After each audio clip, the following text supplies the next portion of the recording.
Hello everyone, today we're gonna see how to copy candles on TradingView.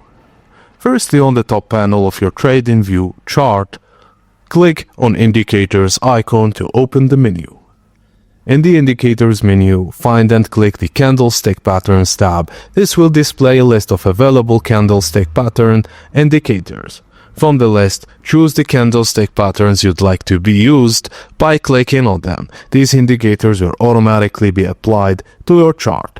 Once added to your chart, the candlestick pattern indicators will appear. If a pattern is detected, a label will appear on the chart, blue, red, or gray.